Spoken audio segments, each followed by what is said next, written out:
All right, ladies and gentlemen, we're back with the LSx Ranger twin turb skis.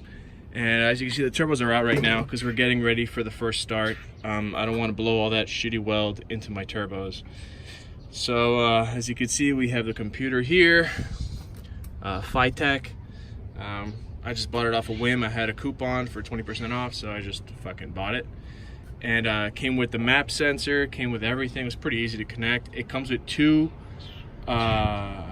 injector harnesses for EV1 and EV6. As you can tell, I'm using EV6. It comes with a transmission controller. I think it's like $9.99 or something like that with transmission control. Does boost, has a little handheld thing with the gauge. It does mile an hour. It does almost everything, and it's self-tuning. So we'll see how that works out. It'll also drive your cluster and your fans. And it's got a built-in relay for the fuel pump, so you don't need to do that. You just run this orange wire to your fuel pump, and that's where this is right now. See, we got the wires in, everything's RTV'd on, all the sensors are in. It controls the alternator, so you don't have to hot wire it either. And let's go on in here. As you can see, we're doing the fuel pump. I tried jumping it and it didn't work, so I'm just gonna wire it myself, and I'm gonna take this opportunity to put in a 340 LPH pump. The bed is off. I may or may not put it back on. I have no idea. What else did we do? We not soldered. We welded in the linkage for the shifter, and what else we got here? All right, ladies and gentlemen, that looks like a drive shaft that's going to work. I have the 1350 to 1330 conversion U-joint inside, and that's it. This drive shaft is not a custom drive shaft. Obviously, a custom drive shaft that is 70 something in length in inches and 3.5 inch maybe, aluminum would be mad expensive. It is actually from a Silverado 143 wheelbase, just your normal 2013 Silverado. I think 4x4 maybe. I don't know. I'll look it up maybe if I want. Or I'll show you the part number later. I made a battery tray, nice and ghetto, and wow, we're almost done.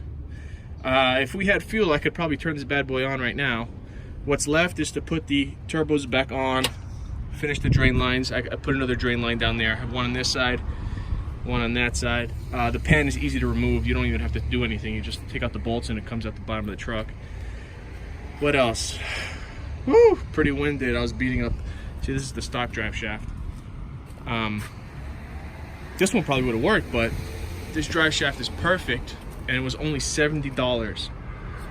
$70 shipped to my house. Let's go down here and look. For all you people who are wondering how it meets up, look at that. Yeah, maybe if I lower the truck, I'll have a problem. But if I lift the truck... So, that's where we stand. I got still a ton of work to do.